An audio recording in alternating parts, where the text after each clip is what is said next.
పాపం అంట ఎలాగా ఉంటుందంటే మొదట రుచికరంగా ఉంటుందంటండి. ఒక చిన్న ఉపమానం చెప్తాను. ఒకడు చచ్చిపోయాడు, నిద్రలో వాడికి కల వచ్చింది, దర్శనం వచ్చిందండి. ఏంటంట, ఒకడంట చనిపోయినట్టుగా కల వచ్చింది. చనిపోయి ఎక్కడికి వెళ్ళాడు? పేతురు గారి యొక్క గేటు దగ్గరికి వెళ్ళాడు, పరలోకపు గేటు దగ్గరికి వెళ్ళాడు. ఎక్కడికి వెళ్ళాడండి? ఆ పరలోకపు గేటు దగ్గరికి వెళ్ళాడు.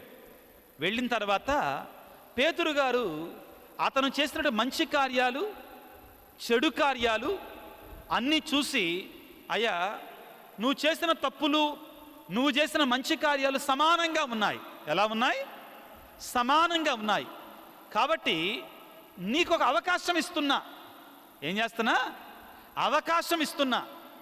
నీ వెళ్ళి పరలోకాన్ని చూడు, అదేవిధంగా నరకాన్ని కూడా చూసిరా. పరలోకాన్ని చూడు, నరకాన్ని కూడా చూసిరా. నీ పాపాలు పుణ్యాలు సమానంగా ఉన్నాయి కాబట్టి నువ్వు ఏది కోరుకుంటే దానిలోకి వెళ్ళు బాబు అని చెప్పాడు. నువ్వు పరలోకం కావాలంటే పరలోకానికి వెళ్ళు, నరకం కావాలంటే నరకానికి వెళ్ళు.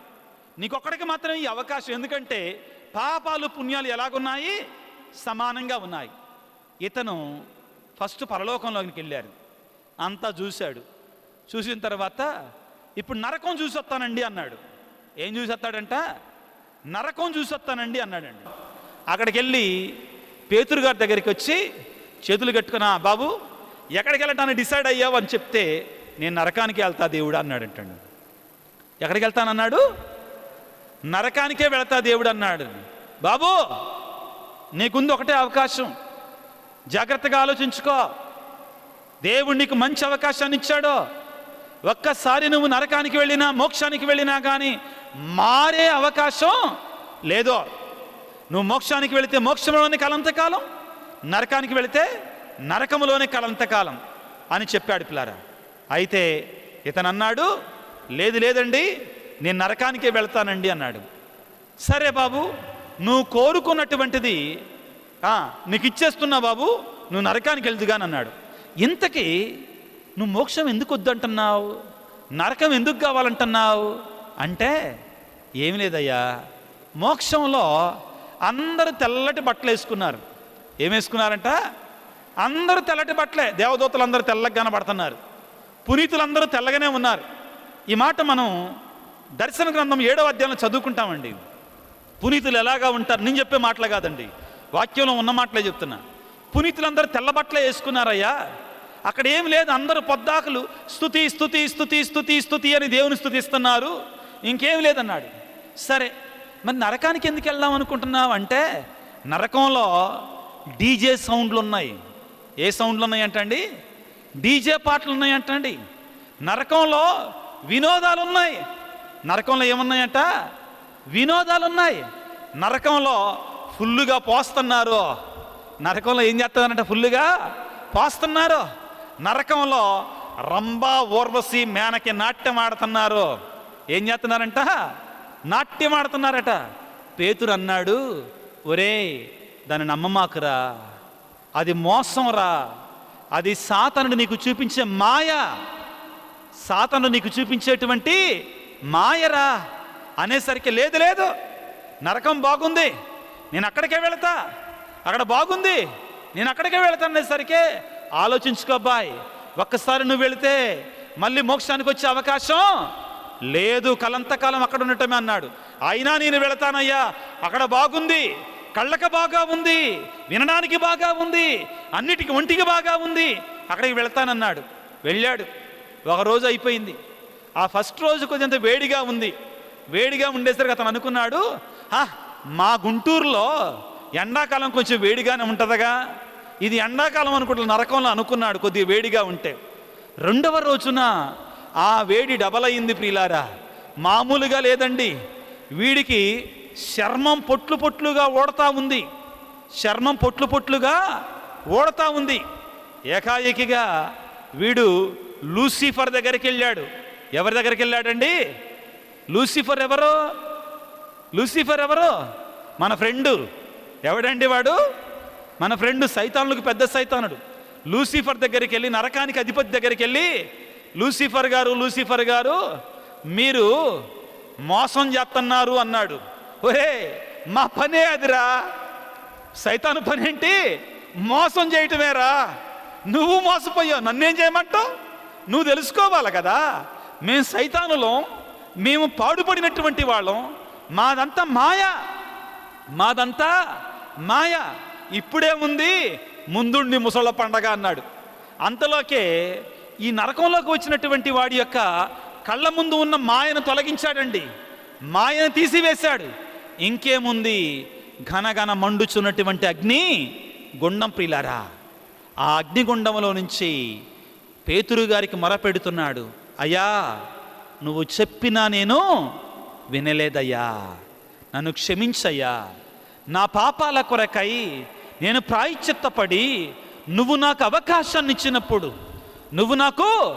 అవకాశాన్ని ఇచ్చినప్పుడు మారు మనసు పొందేటట్లయితే నేను ఇదిగో ఈరోజు మోక్షములో ఉండేవాణ్ణయ్యా, ఈరోజు మోక్షములో ఉండేవాణ్ణయ్యా. ప్రియమైనటువంటి దేవుని బిడ్డలారా, పాపం ప్రారంభములో రుచికరంగా ఉంటుంది, కనులకు ఇంపుగా ఉంటుందండి, చెవులకు ఇంపుగా ఉంటుంది. జాగ్రత్త పడదాం పిల్లారా. ఆదికాండము 3వ అధ్యాయము వాక్యాన్ని చదువుకుందాం పిల్లారా. ఆదికాండము 3వ అధ్యాయము దేవుని యొక్క వాక్యం ఈ విధంగా సెలవిస్తుంది ప్రియులకు దేవుని బిడ్డలారా. ఆ పాపము ఎలాగా ఉందంటండి. ఆదికాండం 3వ అధ్యాయము 4వ వచనాన్ని చదువుకుందాం పిల్లారా. అంతటా పాము, ఆ మాట నిజము కాదు, మీరు చావనే చావరు, ఆ చెట్టు పండు తిన్నప్పుడు మీకు కనువిప్పు కలుగును, మీరు మంచి చెడులు తెలుసుకొని దేవుని వలె అగుదురని ఎరిగి అతను మీతో అట్లనను. పిల్లారా, పాపం ఎలాగా ఉందంటండి. ఇప్పుడు చదువుకుందాం, జాగ్రత్తగా వినండి పిల్లారా. స్త్రీ చదువమ్మా. స్త్రీకి ఆ చెట్టు కనుల పండుగగా కనపడిందంటండి. పాపం ఎలా కనపడిందంటండి? ఎలా కనపడిందంట? కనుల పండుగగా కనపడిందంటండి. పొలం గట్టు మీద వెళతా ఉంటాం. ఎక్కడ వెళుతుంటామండి? పనికెళ్ళి పొలం గట్టు మీద వెళతా ఉంటాం. దోసకాయలు నిగనిగలాడుతా కనపడతాయి. ఎలా కనపడతాయండి? దోసకాయలు నిగనిగలాడుతా కనపడతాయండి. ఏముందిలే, కూరలోకేగా, దేవుడు అర్థం చేసుకుంటాడులే. అమ్మా నవ్వుతున్నావు తల్లి, అదేనమ్మా మనం చేసేది.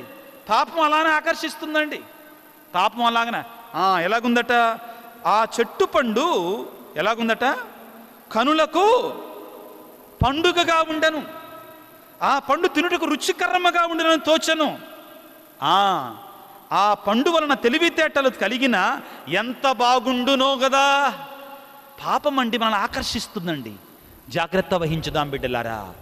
పాపము జోలికి వెళ్ళవద్దు, పాపము జోలికి వెళ్ళవద్దు ప్రియులారా. ఇదిగో మరొకసారి చదువుకుందాం. లూకాసు వార్త 15వ అధ్యాయములో ఇదే మనకు నేర్పిస్తుందండి. ఇదే సందేశం అండి. మరలా ఏం జరుగుతుంది? 11వ వచనం నుంచి మనం చదువుకుంటే, ఆ తప్పిపోయిన కుమారుడు మొదట ఆ దేవుని వద్ద నుండి, ఆ తండ్రి వద్ద నుండి వెళ్ళిపోతున్నాడు. ఎందుకని? లోకం ఆకర్షణీయంగా ఉంది, లోకం ఆకర్షణీయంగా ఉంది. చదువమ్మా 11వ వచనం నుంచి. యేసు ఇంకను వారితో ఇట్లనెను, ఒకనికి 2 కుమారులుండిరి. వారిలో చిన్నవాడు తండ్రితో, తండ్రి ఆస్తిలో సగం నా భాగం నాకు పంచిపెట్టో, నాది నాకు ఇచ్చేసాయి, నీ దగ్గర నుంచి వెళ్ళిపోతా, నీ దగ్గర ఉంటే నాకు ఇష్టం లేదో. వెళ్ళిపోయాడండి. లోకానుసారముగా జీవించాడు. 1-2 రోజులు తందనాలు ఆడాడు. కానీ ఏం జరుగుతుంటే 14వ వచనాన్ని చదువుకున్నాడు. 13వ వచనములో, త్వరలో చిన్నవాడు అతని ఆస్తిని సొమ్ము చేసుకొని దూరదేశమును వెళ్ళెను. అక్కడ భోగ విలాసములతో ఆ ధనమంతయు దుర్వినియోగము చేసెను. ఇప్పుడు అసలైన విషయం వస్తుందండి. ఏం జరిగిందంట? ఆ ఆస్తినంతటిని మంట కలిపెను. ఏం చేశాడు? నాశనం చేసుకున్నాడు. అప్పుడు అచ్చట దారుణమైన కరువు దాపురించుటచే అతడు ఇబ్బందులు పడసాగాను. పిల్లారా, ఈ దుడుకు చిన్నవాడు మొదట్లో లోకం వెంట పరిగెట్టాడు. దేని వెంట పరిగెట్టాడు? లోకం వెంట పరిగెట్టాడు. కానీ తరువాత తన బ్రతుకేమైందండి? దారుణంగా తయారైంది. కరువు ఏర్పడింది.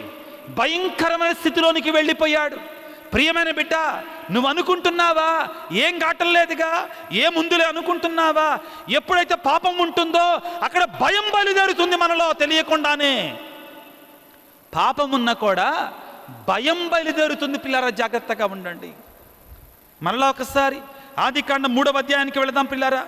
చాలా ముఖ్యమైన మాటలు అక్కడ ఉంటాయండి. పాపం చేసిన తర్వాత ఏం చేస్తున్నారు? ఇక్కడ దాక్కున్నారండి, భయపడుతున్నారు పిల్లారా. ఆదికాండము 3వ అధ్యాయము 8వ వచనాన్ని చదువుకుందాం. ఆ సాయంకాలము దేవుడైన యావే చల్లగాలికి తోటలో నడయాడుచుండెను. ఆయన అడుగులు చప్పుడు వారికి వినబడెను. వారు ఆయన కంటికి కనబడకుండానట్లుగా చెట్ల చాటును దాగుకొనిరి. కానీ దేవుడైన యావే నరుని బయటికి పిలిచి, ఓయి నీవెక్కడ ఉంటివి అని అడిగాను. ఏమంటున్నాడండి? నువ్వెక్కడున్నావు అని అడుగుతున్నాడు. అంతటా మానవుడు, తోటలో నీ అడుగుల చప్పుడు వింటిని, నేను దిశములతో ఉంటిని కనుక భయపడి దాగుకొంటిని. Praise the Lord, praise the Lord, praise the Lord, praise the Lord. పవిత్రంగా ఉన్నప్పుడు అదే మానవుడు దేవుని సన్నిధిలో సంతోషంగా జీవించాడు. ఎలా జీవించాడండి? సంతోషంగా జీవించాడు. కానీ ప్రియులారా, పాపములో పడ్డ తర్వాత అదే మానవుడు ప్రియులారా ఏం చేస్తున్నాడు? భయపడుతున్నాడు. ప్రియ బిడ్డ, పాపం అనేది నీలోనికి భయాన్ని తెస్తుంది. పాపం అనేది నీలోకి దేవుని నుండి దూరాన్ని పెంచుతుంది. పాపం అనేది నీలో నుంచి దేవుని దీవెన లేకుండా చేస్తుందండి. ఈ రోజున దేవుని వేడుకుందాం. అయ్యా, నేను ఈ పాపాన్ని విడిచిపెట్టి ఈ శ్రమల కాలంలో, ఈ తపస్సు కాలంలో, ఈ చెడు కార్యాలు విడిచిపెట్టి తండ్రి నీ సన్నిధికి వచ్చేలాగా నన్ను దీవించయ్యా, నీ సన్నిధికి వచ్చేలాగా నన్ను ఆశీర్వదించయ్యా. ప్రియ దేవుని బిడ్డ, నీ ప్రభువు నా ప్రభువు, నీ దేవుడు నా దేవుడు అంటే యేసయ్య తన 2 చేతులు చాచి ఆహ్వానిస్తున్నాడో, రా బిడ్డ రా, నా సన్నిధికి రా అంటున్నాడు. ఇకనైనా కానీ ఆయన స్వరాన్ని విందాం, ఆయన దగ్గరికి వెళదాం. ఒక్క నిమిషం పాటు మౌనంగా ఉండి మన తలంపులు, మన కోరికలు, మన ఉద్దేశాలు, కుటుంబం గురించి ప్రార్థన చేయాలనుకుంటున్నావా? ఇది అద్భుతమైన సమయం. దేవుడిని దీవిస్తున్నాడు, దేవుడిని ఆశీర్వదిస్తున్నాడు. ప్రార్థన చేసుకో. దేవుడిని కుటుంబం కోసం ప్రార్థన చేయి. నీలో ఏమైనా కానీ పాపం ఉందా? దాన్ని విడిచిపెట్టలేకపోతున్నావా? దేవా, నాకు శక్తినివ్వయ్యా, నాకు శక్తినివ్వు తండ్రి. భార్యలారా, మీ భర్తల కొరకే ప్రార్థన చేయండి. భర్తలారా, మీ భార్యల కొరకే ప్రార్థన చేయండి. తల్లిదండ్రులారా, మీ బిడ్డల కొరకే ప్రార్థన చేయండి. పిల్లలారా, మీరందరూ మీ అమ్మా నాన్న కోసం ప్రార్థన చేయండి భక్తితోటి. ఈ సమయంలో పెద్దల కోసం ప్రార్థన చేయండి. మన విచారణ కొరం ప్రార్థన చేద్దాం. విచారణ గురువుల కొరకై, ఈరోజు మన పాప సంకీర్తనాలు విన్నటువంటి వారి కొరకే ప్రార్థన చేద్దాం. గొప్ప సమయం బిడ్డలారా, దేవుడు మనం దీవించే సమయం, ఆశీర్వదించే సమయం. అనారోగ్యంతో ఉన్నటువంటి వారు, బిడ్డలు లేనటువంటి వారు ప్రార్థన చేయండి. గర్భఫలము లేనటువంటి వారు ప్రార్థన చేయండి. దేవుడు మనం దీవించే సమయం ఇది. అందరూ చేతులు జోడించి ఈ చివరి ప్రార్థనలో ఏకీభవించుదాం. సర్వశక్తిమంతుడా, సర్వోన్నతుడా, ఓ దివ్య సప్రసాద ప్రభువా, మీకు స్తోత్రాలు, మీకు వందనాలు ప్రభువా. ఈ 2వ రోజున మమ్మ మీ సన్నిధికి పిలుచుకొని మాతో మాట్లాడి మమ్మ దీవించిన దేవా, మీకు స్తోత్రాలు. ఈ సమయంలో తండ్రి, నీ సన్నిధిలో ఉన్న బిడ్డలందరినీ దీవించండి నాయన. మీ దివ్య మందస్సము నుండి ప్రభువా ప్రతి బిడ్డను దీవించు నాయన, ప్రతి బిడ్డను ఆశీర్వదించు నాయన. మత్తయి శుభవార్తలో మీరు మీ తండ్రిని అడగక ముందే మీకేమి కావలయనో మీ తండ్రి ఎరిగి ఉన్నాడని పలికావుగా ప్రభువా. నీ బిడ్డలకు ఏం కావాలో వాటిని ప్రసాదించు నాయన, వారికి అనుగ్రహించు నాయన. అనారోగ్యముతో బాధపడుతున్న బిడ్డలకు ప్రభువా ఆరోగ్యాన్ని దయచేయి ప్రభువా. బిడ్డలు లేనటువంటి వారి గర్భఫలాన్ని దయచేయి ప్రభువా. ఈ శ్రమల కాలంలో, ఈ పాస్కాయుత కాలంలో ప్రభువా, మారు మనస్సు లేనటువంటి వారికి, హృదయ పరివర్తన లేనటువంటి వారికి ప్రభువా అవకాశాన్ని ఇవ్వండి ప్రభువా. మారు మనసును దయచేయండి, హృదయ పరివర్తన దయచేయండి ప్రభువా. ప్రభువా, ఎంతోమంది బిడ్డలలో ప్రభువా నేను తెలుసుకోకుండా నీకు దూరంగా బ్రతుకుతున్నారు నాయన. మారు మనసు దయచేయి ప్రభువా, రక్షణ దయచేయండి ప్రభు, అన్నిటికంటే గొప్ప వరాన్ని దయచేయండి ప్రభువా. అదేవిధంగా అప్పుల ఊబిలో కూరుకొని పోయినటువంటి వారికి ఆదరణ దయచేయండి ప్రభువా. కుటుంబంలో శాంతి సమాధానం వారికి నీ శాంతి నీ సమాధానం దయచేయండి ప్రభువా. బిడ్డలు దారి తప్పుతూ కన్నీరు కారుస్తున్న తల్లిదండ్రులు ప్రభువా ఎంతోమంది ఉన్నారు. అటువంటి బిడ్డలకు మారు మనసు దయచేయండి, మంచి నడకను దయచేయండి ప్రభువా. యేసురాజా, ఇదిగో మరి 18వ తారీఖు నుంచి 10వ తరగతి పిల్లలు పరీక్షలు రాయబోతున్నారు నాయన. ప్రభువా, ఆ బిడ్డలందరిని దీవించండి నాయన. CBSE పరీక్షల్లో ప్రభువా 10వ తరగతి పిల్లలు పరీక్షలు రాస్తున్నారు ప్రభువా. ఆ బిడ్డలను దీవించండి నాయన, మంచి జ్ఞానముతో నింపండి. ఇంటర్మీడియట్, డిగ్రీ, పై చదువులు చదువుతున్న పిల్లలందరినీ ప్రభు మీరు దీవించండి నాయన. వారందరికీ మంచి జ్ఞానాన్ని దయచేయండి ప్రభువా. జ్ఞానాన్ని అనుగ్రహించండి నా తండ్రి. నాయన, మేము ఎవరి వద్దకు పోగలము నాయన? నీ వద్ద కలవు ప్రభు నిత్య జీవపు మాటలు ప్రభువా. ఈ సందర్భంలో ప్రభువా నీ సన్నిధికి వచ్చినటువంటి నీ బిడ్డలను దీవించండి ప్రభు, ఆశీర్వదించండి నాయన. వారందరి యొక్క తలంపులను ఆశీర్వదించమని మా ప్రభు అయిన క్రీస్తు ద్వారా వేడుకొనుచున్నాము తండ్రి. ఆమేన్. Praise the Lord, praise the Lord, praise the Lord, praise the Lord. దయచేసి అందరం మోకరించుదాం, శిరమును వంచుడి. పాట పాడుకుంటుండగా దేవుని యొక్క ఆశీర్వాదాలు పొందుకుందాం పిల్లారా.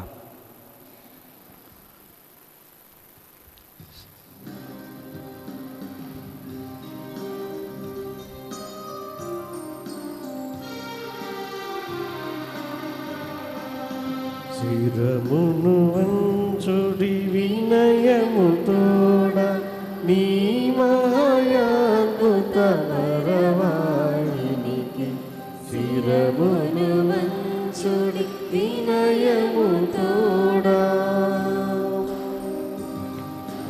నూతన ఆరాధన ప్రజ్వలింప గుప్తము నిండు పాతవ ప్రియములు గ్రహించగల్గున విశ్వాసమిగ దైవ రహస్యం. శిరమును వంచుడి వినయముతోడా పరమ పితామా పాలక జయము జయము రక్షక యేసునాథ పరమ పవిత్ర స్పిరిటు శాంతుకు యుగ యుగములకు స్తుతి కల్గుతం. శిరమును వంచుడి వినయముతోడా. పరలోకము నుండి మీ ప్రజలకు దివ్యాహారమునిచ్చెత్తిరి.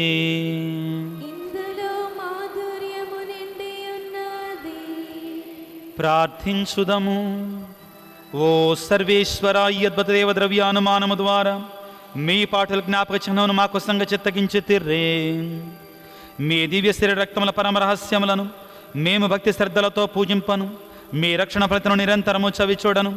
యుగ యుగములు జీవించచ్చు పాలన చేయలని వారా మాకు అనుగ్రహించండి.